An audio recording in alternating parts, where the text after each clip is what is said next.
নামাজের শেষ বৈঠকে কখন আঙ্গুল তুলতে হয়, কেন তুলতে হয় দয়া করে জানাবেন। প্রথমে কেন তুলতে হয় বলি। ইসলামের অনেক কেনর উত্তর নাই। রাসূলুল্লাহ সাল্লাল্লাহু আলাইহি ওয়াসাল্লাম তুলেছেন, এই জন্য তুলতে হয়। আর কোনো কেন আছে না? আমি সব বুঝবো না। আমরা পার্টির নাম হচ্ছে সামিআনা ওয়া আতানা। কি পার্টি? শুনছি আর মানছি। আর অন্য উম্মতরা কি পার্টি? শুনছি আর বিরোধিতা করছি। সুতরাং সব কেনর উত্তর নেই। বাস।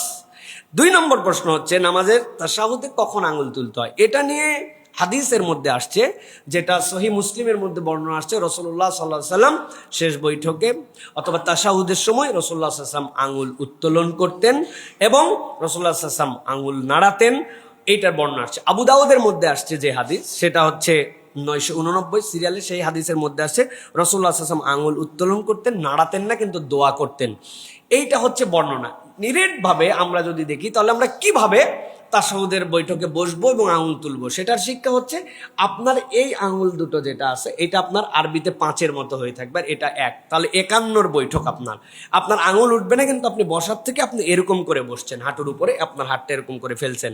তোলা হবে কোন সময়? তোলা নিয়ে ফুকাহে কেরামের মতামত। ইনদাল আহনাফ তারা বলতেছেন আশহাদু পড়ার পরে আল্লাহ ইলাহা, এই যে আল্লাহ ইলাহা লা ইলাহা ইল্লাল্লাহ, এই সময় আপনার আঙ্গুলটা ইশারা হবে। এরপরে ইল্লাল্লাহ বলার সময় আপনি নামায় ফেলবেন। এইটা হচ্ছে ইনদাল আহনাফ। আর যারা বলেন যে আঙ্গুল দ্বারা রাসূল সাল্লাল্লাহু আলাইহি ওয়াসাল্লাম ইশারা করতেন এবং হালকা নড়াচড়া করতেন, যেটা হাম্বলি যারা ফকি তারা বলেন, সেইটার ক্ষেত্রে আপনাকে এই নড়াচড়াটা মানে একদম এরকম করে নড়াচড়া না।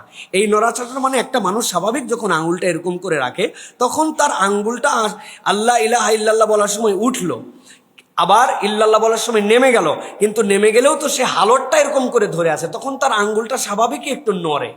এই নড়াটাই হচ্ছে নড়াচড়া, কিন্তু এর মানে একদম আঙ্গুল সবসময় নড়াতে হবে, এইটা নিয়ে অনেকে ভিন্ন মতামত দিয়েছেন। তবে সবসময় মনে রাখতে হবে প্রিয় ভাইয়েরা, যে আমাদের এখানে যেই ইখতিলাফটা, এই ইখতিলাফটার লেভেলটা কি?